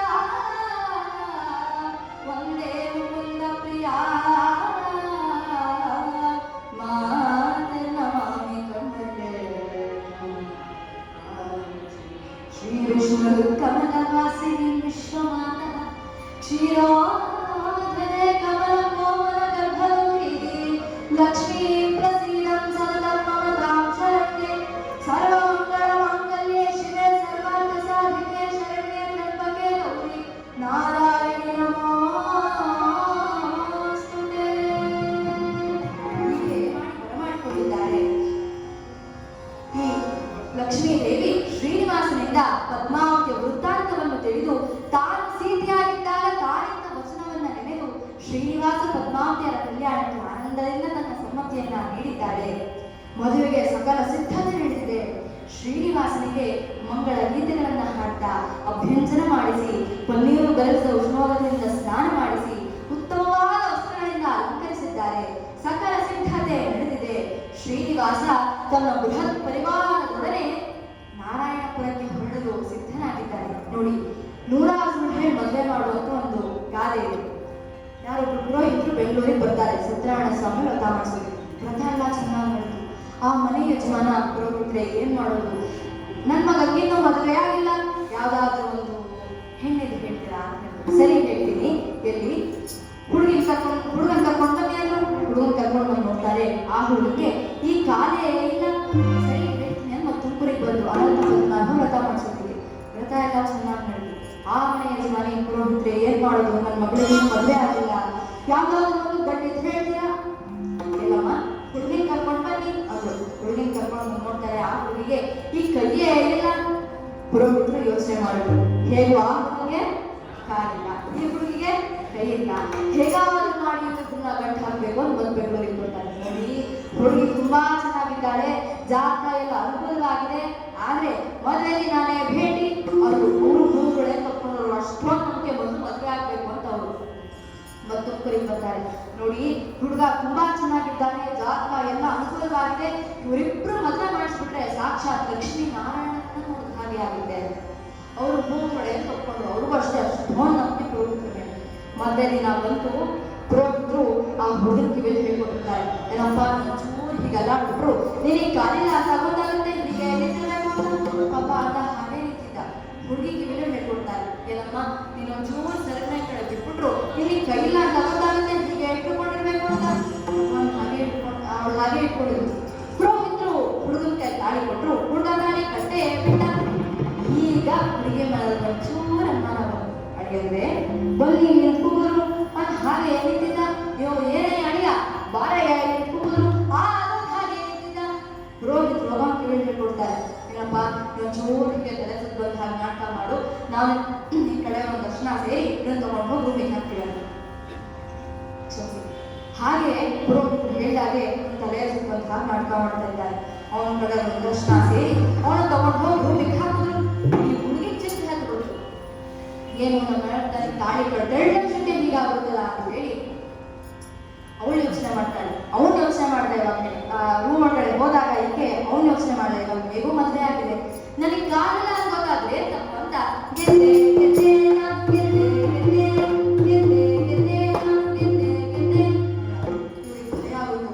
ಏನಿದೆ ಕಾಲಿಲ್ಲ ಅಂದು ಇಲ್ಲ ಅಲ್ಲ, ಇವಳು ಸಿಟ್ಟು ಬಂದ್ಬಿಡ್ತು, ನೀವೊಬ್ಬರೆಲ್ಲ ಗೆದ್ದಿದ್ದು ಗೆದ್ದೆ ಗೆದ್ದೆ ನಾನು ಗೆದ್ದೆ ಗೆದ್ದೆ ಗೆದ್ದೆ ಗೆದ್ದೆ ನಾನು ಗೆದ್ದೆ ಗೆದ್ದೆ.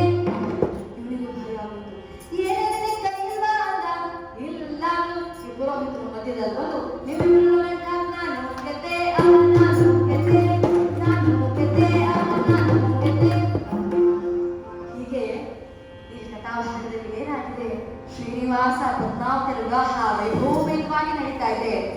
ನಕ್ಷತ್ರ ಮಂಡಲದಲ್ಲಿನ ಪೂರ್ಣ ಚಂದ್ರನಂತೆ ಲಕ್ಷೋಪಲಕ್ಷ ದೇವತೆಗಳ ಮಧ್ಯೆ ಗರುಡಾರೂಢನಾಗಿ ಸರ್ವೇಶ್ವರ ಸಂಪನ್ನ ಲಕ್ಷ್ಮೀಕಾಂತ ಶ್ರೀಮನ್ ನಾರಾಯಣಪುರಕ್ಕೆ ಆಗಮಿಸಿದ್ದಾನೆ. ಇಲ್ಲಿ ಆಕಾಶರಾಜನ ಪರಿವಾರ ಶ್ರೀನಿವಾಸ ದೇವರ ಪರಿವಾರವನ್ನ ಭಕ್ತಿಯಿಂದ ಬರಮಾಡ್ಕೊಳ್ತಾ ಇದ್ದಾರೆ. ಅದು ಹೇಗೆಂದರೆ, ಮಾರಿ ಜಲಯಪತೆ ಮಾರಿ ಜಲಾಭನೆ ವಾರಿತ ಭವಪಿತ ವಾರಿತ ನೇತ್ರನೆ ವಾರಿತ ಮಿತ್ರ ಅಪಾರ ಪ್ರಭಾವನೆ ವಾರಿತ ಚಾಂಡಲ ಕಾರಣದೊರೆ ವಾರೆಯ ಭಕುತಲ ಪ್ರಿಯ ಶ್ರೀನಿವಾಸರಾಯ.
ಮುಂದಿನ ಜನ್ಮದಲ್ಲಿ 2 ಕೈಗಳಿಗಿಂತ ಹೆಚ್ಚುವರಿ 2 ಕಾಲು ಕೊಟ್ಟಿದ್ದಾನೆ ಅಂತಂದ್ರೆ ಏನು?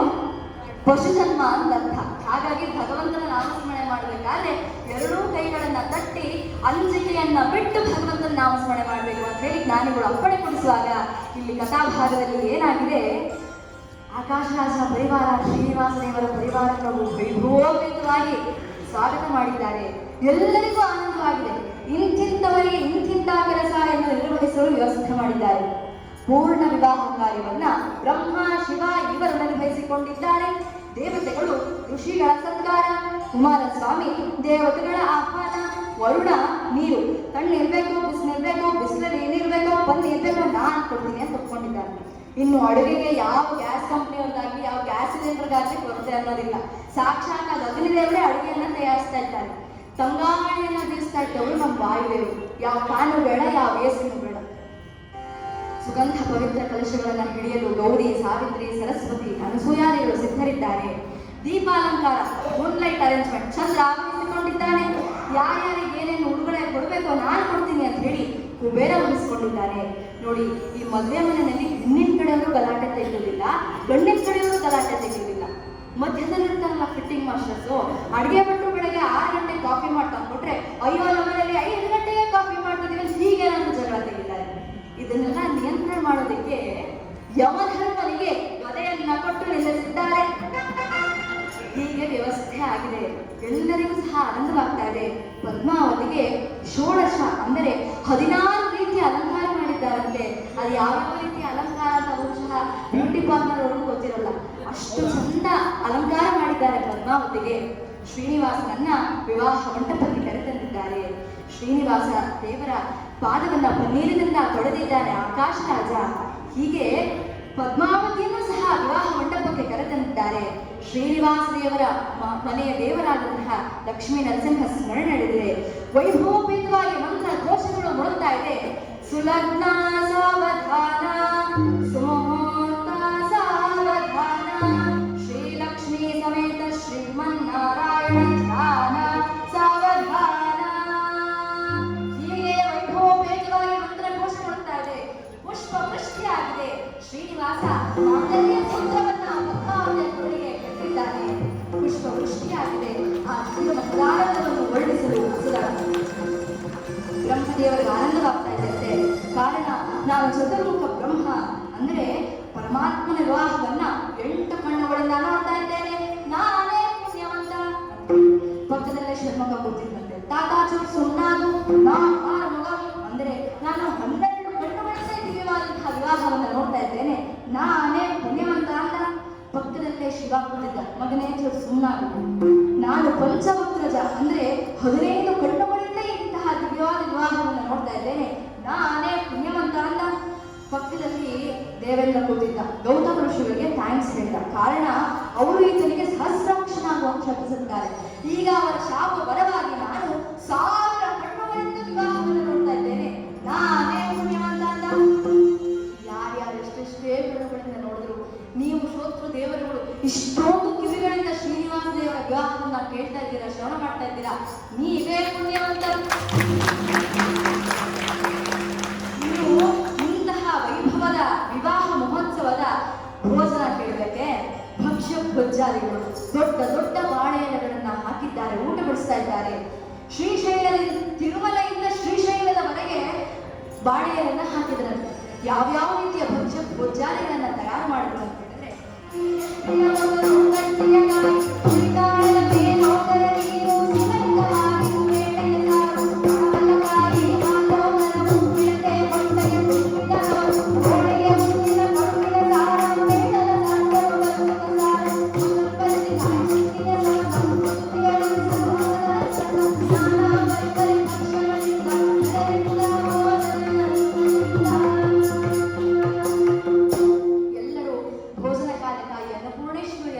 ಹಾಗೆ ಭಗವಂತನನ್ನ ಸ್ಮರಣೆ ಮಾಡ್ತಾ ಊಟ ಮಾಡ್ತಾ ಇದ್ದಾರೆ.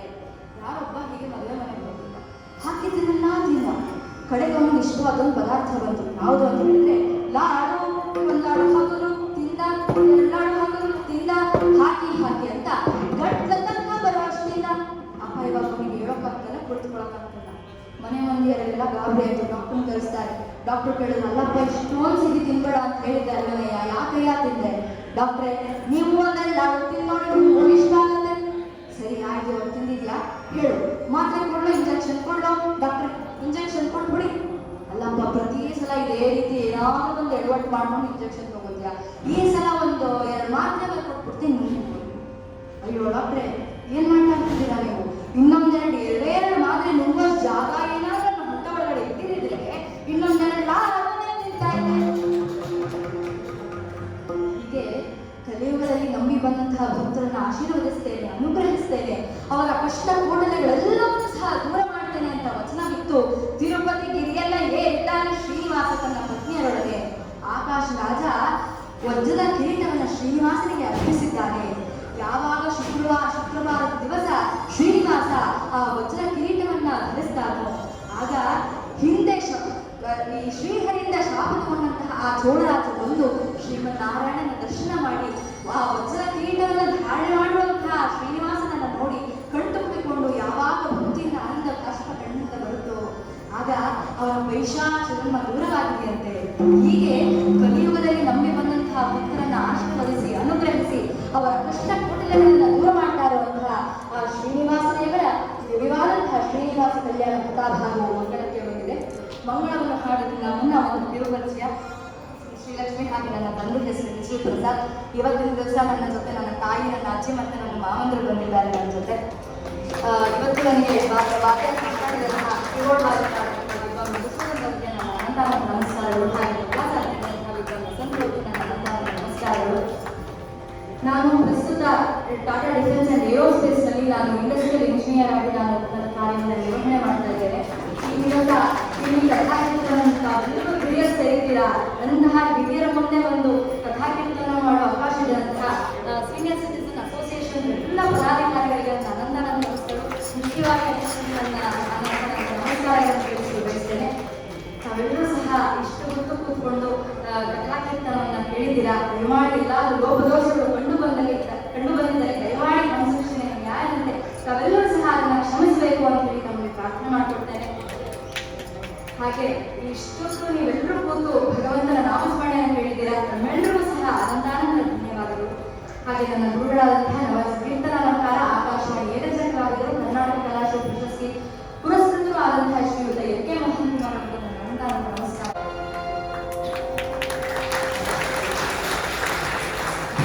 ಆಶೀರ್ವಾದವನ್ನು ಬೇಡ್ತಾ ದಿವಾದಂತಹ ಶ್ರೀನಿವಾಸ ಕಲ್ಯಾಣ ಕಥಾಭಾಗಕ್ಕೆ ಮಂಗಳವನ್ನು ಹಾಡಿ ಮುಕ್ತಾಯ.